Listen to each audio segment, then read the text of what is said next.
घायल परिंदा है तू, दिखला दे जिंदा है तू, बाकी है तुझ में हौसला। तेरे जुनू के आगे अंबर पनाहे मांगे, कर डाले तू जो फैसला। रूठी तकदीरें तो क्या, टूटी शमशीरें तो क्या, टूटी शमशीरों से ही हो। कर हर मैदान फतेह, कर हर मैदान फतेह, कर हर मैदान फतेह रे बंदे, हर मैदान फतेह, कर हर मैदान फतेह, कर हर मैदान फतेह, कर हर मैदान फतेह रे बंदिया, हर मैदान फतेह।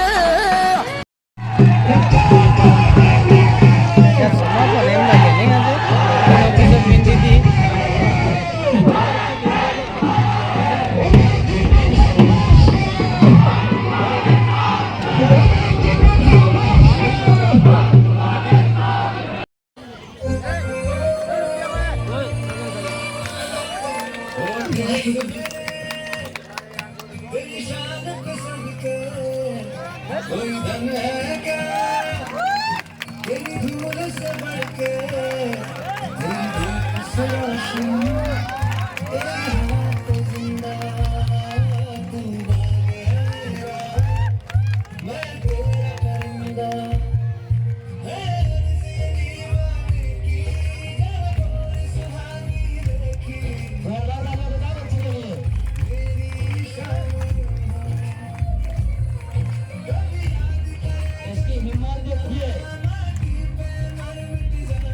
समाज की प्रतिभाएं आने वाले समय में राष्ट्र के ऊपर आएगी।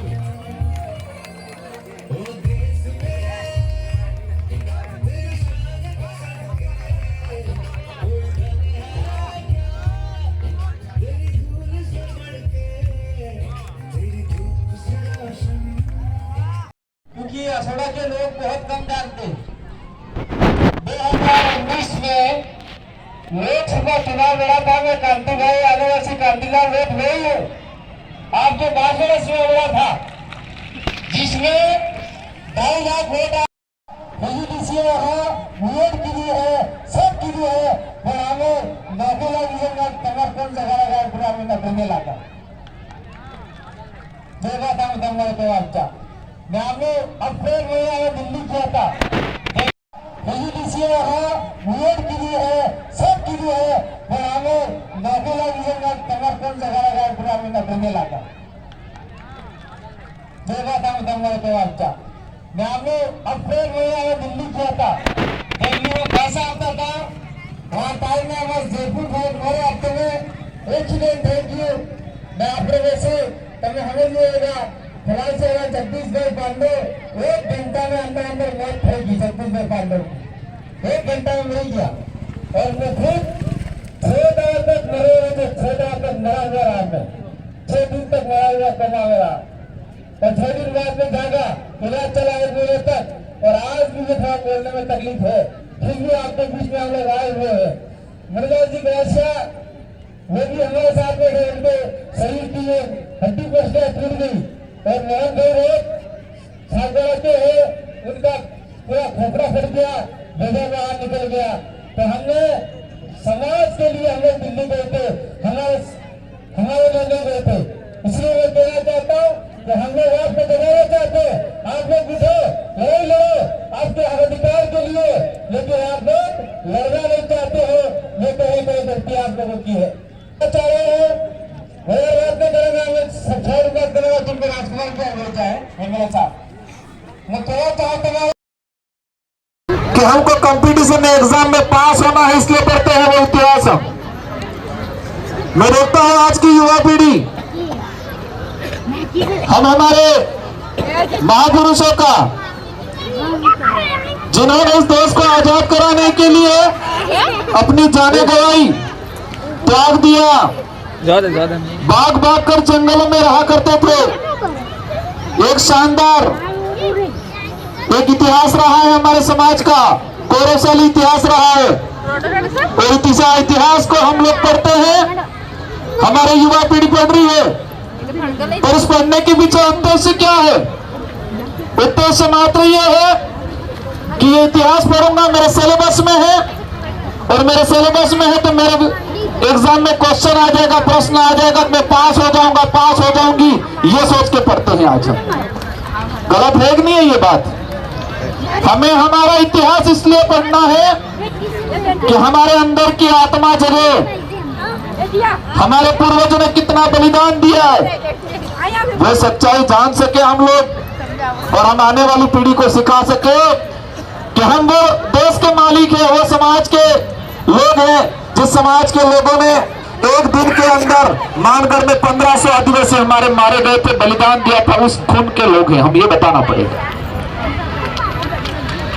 लेकिन बड़े दुख की बात है कि हमारे पाठ्यक्रम में भी मानगढ़ के इतिहास को 3 से 4 लाइनों में समेट दिया जाता है। तो आज हम लोग यहाँ पर एकत्रित हुए हैं। ये बड़े बुजुर्गों ने एक संगठन बनाया। संगठन इसलिए बनाया है कि हमारे लोग एकजुट रहे और एकजुट रह के इस देश के अंदर हम नाम रोशन करें।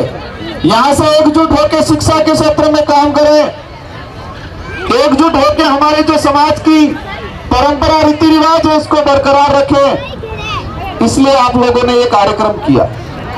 मैं मूर्तियों को धन्यवाद देना चाहूंगा, महापुरुषों को भी।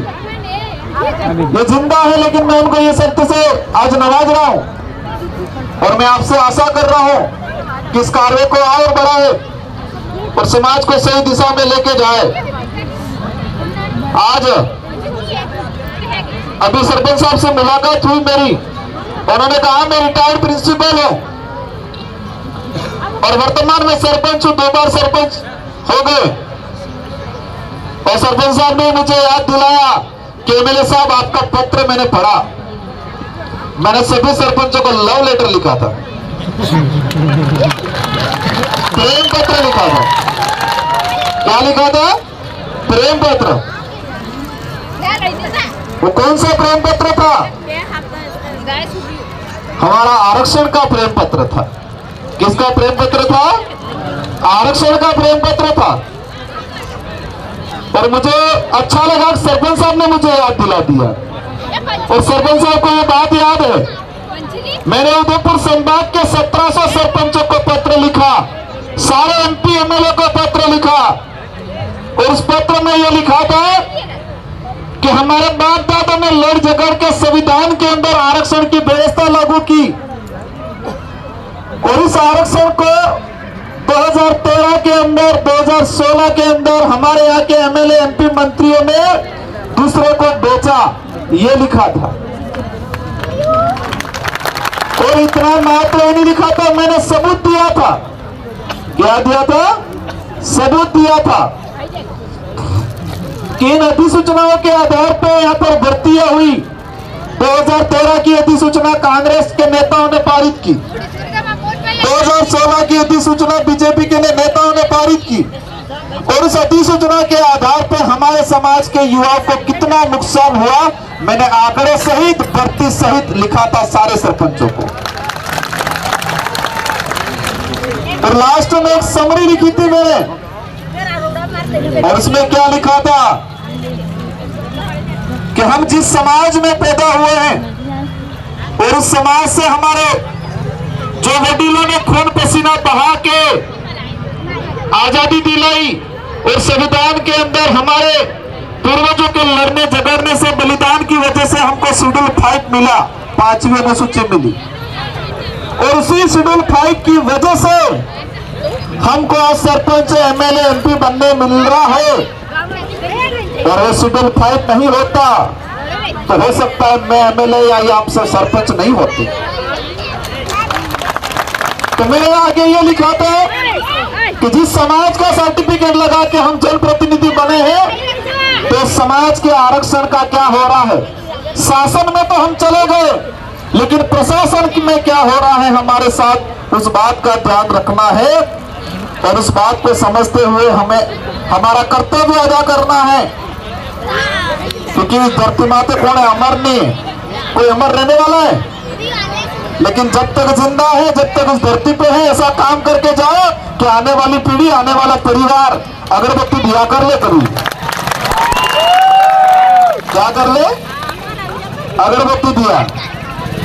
अभी करते नहीं करते हमारे बाबू डबरे पूर्वजों को। और दिवाली आरती में हमें अगरबत्ती दिवा करे नहीं करा, 20 पुणे में आप अगरबत्ती दिवा करे नहीं करा।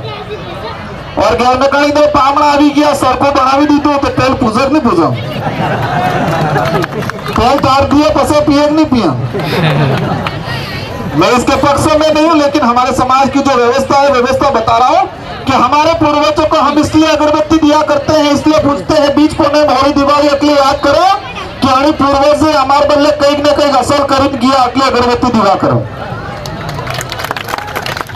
लेकिन आबा वाली पीढ़ी विचार करेगा, क्योंकि आबा वाली पीढ़ी रोड माता आ जाएगा।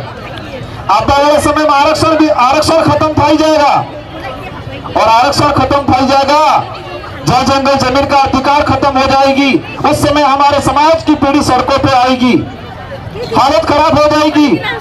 और उस समय हमारे समाज की आने वाली पीढ़ी हमें स्वर्गवास या मन्नारा थाई जिंगा तो अपराध अगरबत्ती दीवा नहीं करेगा, करेगा क्योंकि विचार करेगा, जोएगा कि मार पड़ता था, मार हमार डोबल ने असल करीन किया था, लेकिन मार डोहावा थाजा कि कांग्रेस ने बीजेपी पोषण हाई रहे और कांग्रेस ने बीजेपी जल जंगल अधिकार विषय नागचे, आरक्षण विषय नागचे तो विचार करेगा। सवाल अगरबत्ती नो है नो है अगरबत्ती करवानो। तो आबा वाली पीढ़ी विचार करेगा कि मेरे परदादा ने तो हमको लड़ झगड़ के अधिकार दिलाया, जिसकी वजह से हमारे डोगरे डोगरी लगे थे, लेकिन हमारे डोगरों ने कांग्रेस बीजेपी से सवाल नहीं किया। और पसे अपना अगरबत्ती करेगा ही नहीं करेगा कि सिरा वापसी पंजाबी वहीं तो बंद मारी नागी देगा, सिटी लागेगा नहीं लागेगा, क्योंकि उसको समझ में आ जाएगा कि मेरे बाप दादा ने सही क्या है गलत क्या है वो नहीं समझा। और हमारे लिए हमारा भविष्य, हमारे उज्ज्वल भविष्य की इन लोगों ने काम नहीं किया, वो कामना नहीं की, इसलिए वो हमारे साथ अपना हाथ जता रहेगा, लेकिन अपने अगरबत्ती दीवा भी नहीं करेगा। आज बातें बहुत सारी हैं, हमें एक ही विचार करना है। मेरे पूर्ववक्ता ने बहुत सारी बातें बोली होगी, हम समझदार हैं और समझदारी का परिचय देना है। आज मैं कह के जा रहा हूं, तो मेरी बात को भी पूरा यकीन नहीं करना है राजकुमार ने कितनी बात सही कही और सही कही है, उसको अमल में लाना है। और जो कंफ्यूज लग रहा है तो सवाल करना है राजकुमार रोड से भी, करना है नहीं करना है। इसलिए आज हम देख रहे हैं हमारे आने वाले समय हमारे ये स्कूलों के आसपास माहौल बहुत खराब रहता है। हम किसको दोष देते हैं? टीचर को दोष देते हैं। क्या कहते हैं? मास्टर पढ़ाता नहीं है। और माँ साहब किसको दोष देते हैं? अभिभावक को। अभिभावक ध्यान नहीं देते हैं। और अभिभावक और माँ साहब दोनों मिलकर किसको दोष देते हैं? नेताओं को दोष देते हैं। लेकिन जिम्मेदारी कोई नहीं ले रहा है। और नेता भी किसको डांट देते हैं? माँ साहब को डांट देते हैं। कह देते हैं गंगानगर हनुमानगढ़ का पानी पिला दूंगा, ही कह देते हैं। हालांकि मैं नहीं कहता हूं, मैंने 5 साल में मेरे विधानसभा में किसी भी कर्मचारी को नहीं परेशान किया। पर यहाँ मंच पे बैठे सीपीओ साहब, उनको जरूर किया मैंने। उनको मैं वहां ले गया और वहां से आने नहीं दिया, जाने नहीं दिया कहीं। इसलिए बातें बहुत सारी है। आज मैं भी मंच पे 2 टॉपिक पे मेरी चर्चा हुई और दोनों टॉपिक पे भाषण दे रहा हूं। एक तो आरक्षण वाला और दूसरे मैंने पूछा कि हम भक्ति, क्योंकि सीपी साहब कहता है तो भक्ति न बढ़ती, तो मैं कहता आज ना भगत है ना हमें, तो माल जी महाराज की भक्ति करो। मालजी महाराज ने भक्ति करे ना, क्योंकि कई वडील बुजुर्ग बेटा है मंच माते मार तो उम्र बहुत कम है। मालजी महाराज की भक्ति कर रहे हम, कुछ साथी गोविंद गुरु महाराज की करते हैं, कुछ मालजी संत सुरमाल महाराज की करते हैं, कुछ ज्योतिषर महाराज की करते हैं। इन भक्ति के बारे में भी हमने अध्ययन किया और यहाँ पर मालजी महाराज की भक्ति का बखान हुआ, इसलिए मेरा मन कर गया एक बात बोलने का। बोलो कि नहीं बोलो? मैं बागीदोरा विधानसभा में गया था अभी प्रचार के दौरान, और बागीदोरा विधानसभा में प्रचार के बाद मैंने कुछ चर्चाएं की। बच्चों को, कार्यकर्ताओं को पूछा क्या मामला है, सब ठीक चल रहा है? बाइक ने गड़बड़ था क्यों?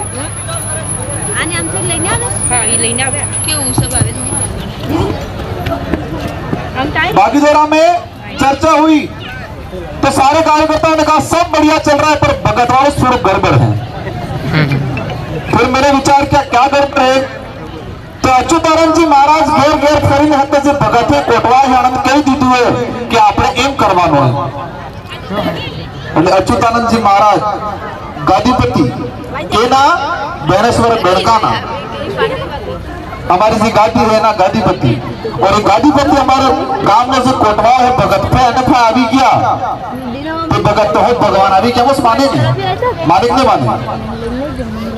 तो मैं विचार करी गया बटला मोटा गादीपति भक्तन घेर फरीद कहानी वो है।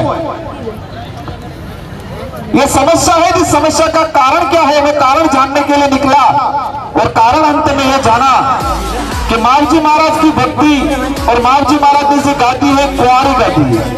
कुंवारी गादी सिख भक्तों से कुंवारी गादी, अब कुंवारी गादी थी मालजी महाराज कुंवारी गादी माते बेटा और बेटा तारे व्यक्ति कोटवाले में जीता से पंडित से भी दस्तूर की तो पूरी क्रियाकलाप की तो क्रियाकलाप करवा बाद वे बेगड़ाम जा और मालजी महाराज ने सोपड़ाम लगी क्या है क्या कुंवारी गादी है, कुंवारी गादी से रहेगा और जिंदा रहे अशुद्ध थाई जाएगा, जिंदा रहने को नुकसान थाएगा अवड़ा फेरा थाई जाएगा। तो मैं विचार की तो गटला मोटा गादीपति भी है काम हमारे कोटवाल गरम मैडम का गरम सही, और फिर पता चला कि जब हमारे गादीपति माते बेटा ही या पढ़वा काम की सानो सानो और तारी एक मट्टे नेता हाथ आई